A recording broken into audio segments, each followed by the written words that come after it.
Life is a winding road, no telling where it goes. Driving through days and nights, won't stop for traffic lights. And I really wanna know, if I'll ever figure out where the road goes. Even if I'm falling down, I will keep on searching for my highs.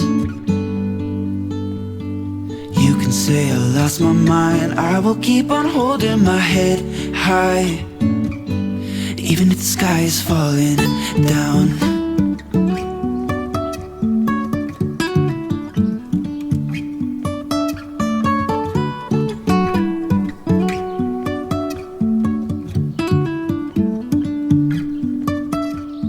Jumping from cliffs so high, trusting our wings to fly. Sometimes we're crashing down, but we get up and start from the ground. And I really wanna know, if I'll ever figure out where the road goes. Even if I'm falling down, I will keep on searching for my highs.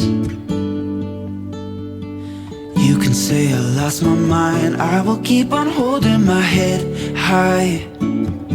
Even if the sky is falling down, even if the sky is falling down, yeah.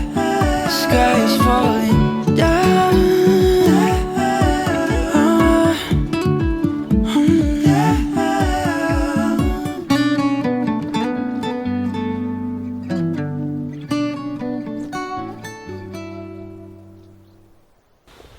What's up, fuckers? Remember, it can't be kid friendly, so we gotta No, it strap can't. them on. You can't use that though. I definitely can. Okay, I'll shut up. Yeah. Wait. What? Damn it, Frank. Okay. Nah, you're good. What is up, people of YouTube? Welcome to Another Day in Paradise. For those of you guys who are new, my name's Cody McCarty. We have Frank over here. We have Paul over here. Hopefully you guys know who I am. Yeah, Paul Doan, best friend. Frank, we just met today. Mutual. Mutual. Pick him up on the side. Yeah. Like, he looks homeless, doesn't he?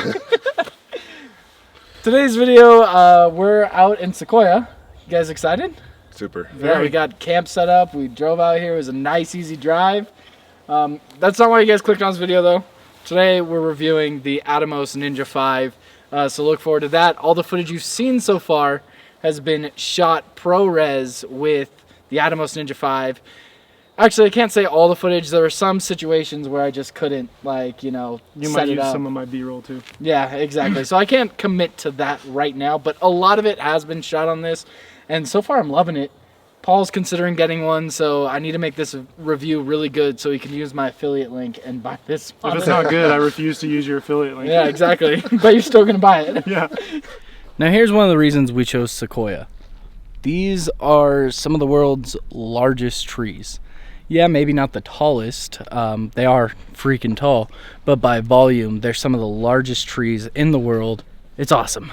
It's so awesome, and I do not have the capability of really showing you guys how awesome it is, but I'm gonna do my best. I'm gonna be doing a very little amount of talking out here. I don't know how many talking points I'm gonna get out here, because me and Paul, we're here to capture beautiful footage.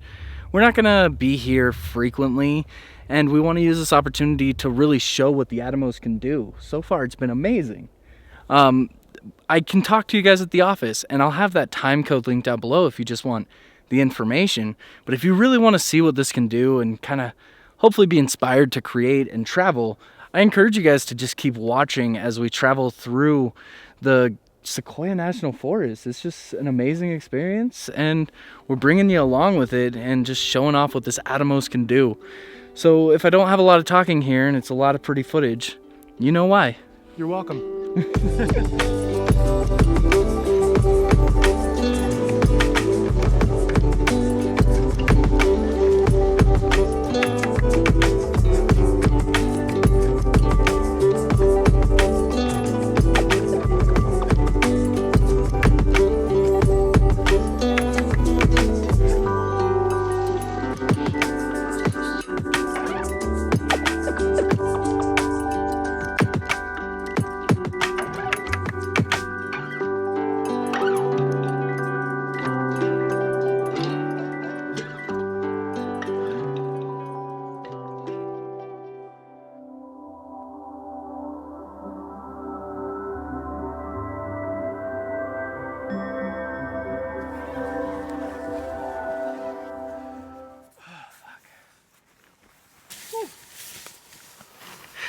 Don't make fun of my woo. First day is complete and, you know, got a good night's sleep. It was pretty... Weren't you just in the tent? Paul, what would you say? This is probably one of our more successful camping trips right off the bat? Absolutely. We've had 2 hot meals, and that in and of itself has been a success. We are testing out this Atomos, having a blast. We haven't pulled up the footage yet, but from the colors that we're seeing in the Atomos, I kind of hate my Sony camera now because... I'm a little disappointed how off the white balance is, even when you set a white balance on the LCD compared to the Ninja. It could be wrong. We could pull it up in the computer and be totally confused. One thing that I've noticed though, and thank goodness I had a huge battery pack to charge it, battery's draining a lot in this cold. It held up great yesterday. Yeah. Like we dropped down to 80% with all that we filmed, but it's not liking this cold. It dropped way below freezing last night. Have you talked about the lag yet? Oh yeah, thank you.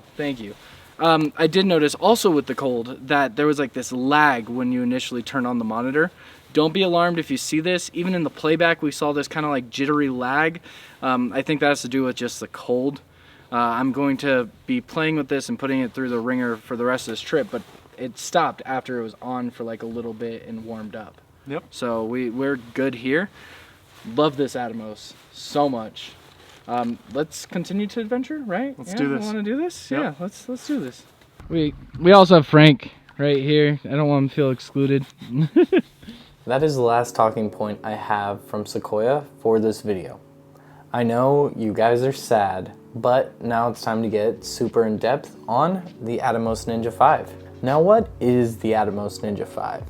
Well, it's an external monitor, and more importantly, it's an external recorder. Field monitors like this are super important to making sure you're capturing the highest quality shots you can. The Atomos does a great job with this, with features like focus peaking, zebraing for highlights, and a bunch of other little features that we'll get into in just a second. Now, unlike other similar field monitors, the added benefit of the Atomos is the ability to record externally to your field monitor. Most cameras' true potential comes out when you're able to record externally. For example, my Sony cameras can record 422 externally versus 420 internally. And even though it's still recording 8-bit color, the added color information as well as all the extra data from recording ProRes makes the footage look significantly better from the external monitor versus the internal on my Sony cameras. Sony, however, is probably one of the worst of the popular camera brands to record externally with because of the limitations that Sony puts on its external recording.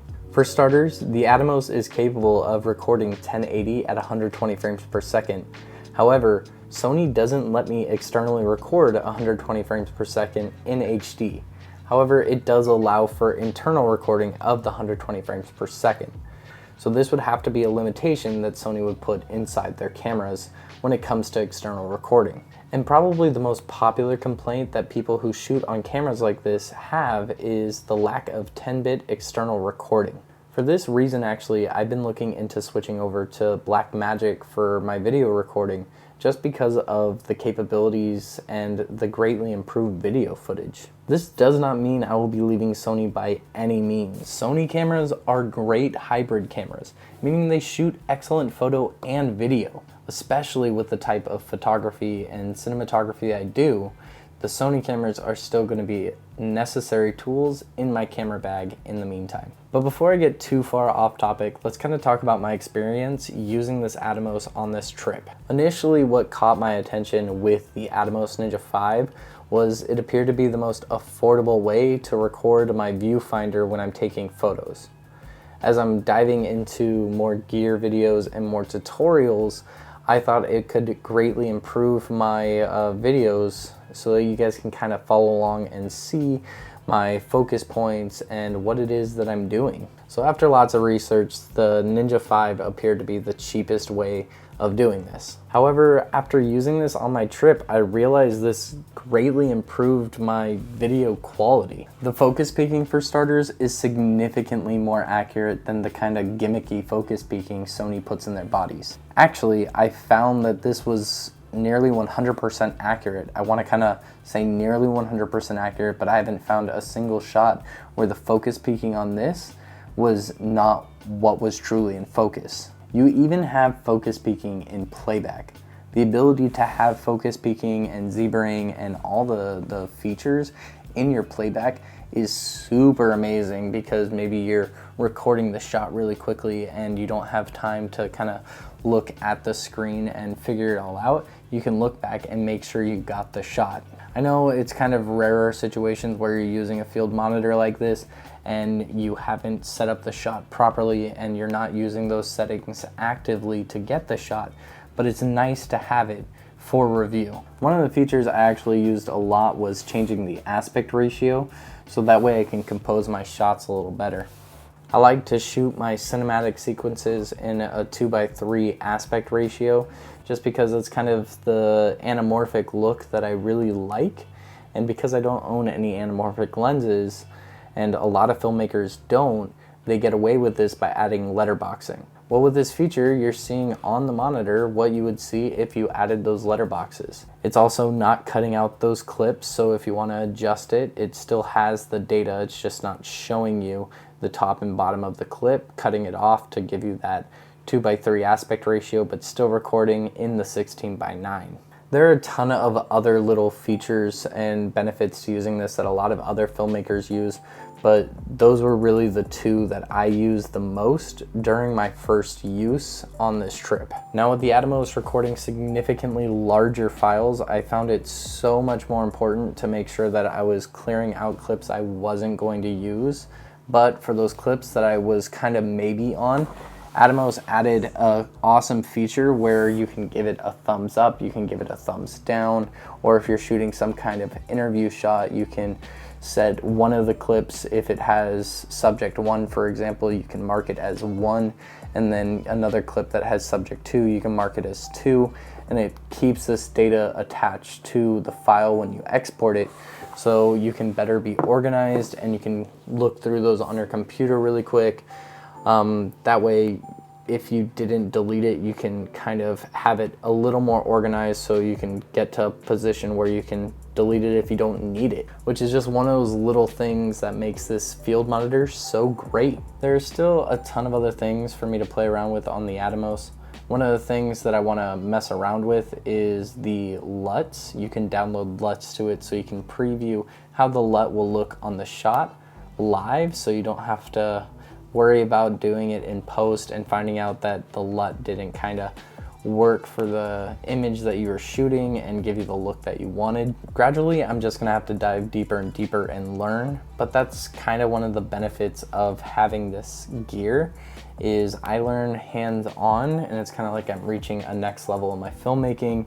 I don't know how many of you guys learn in a classroom, but I learn from doing. So having this kind of sends me into a new chapter in my filmmaking career that I'm looking forward to and I'm a little nervous of. I don't have a flippy screen that I look at, but having the monitor so I can look at it like this is a little distracting, but it's nice. It's nice to be able to compose it and see how it looks and see how everything is in position to me without having to get up and look behind the camera or record a little clip and then review it. So that's another little thing that I love. But until I get the chance to dive a little deeper into the settings, I'm not going to have all the answers. So if you guys have any questions, as I learn it, I will get back to you. Just leave them in the comments down below. However, I can definitely recommend this monitor. It is one that you will keep for a very long time and you will keep as you upgrade your camera body, so it is a good investment.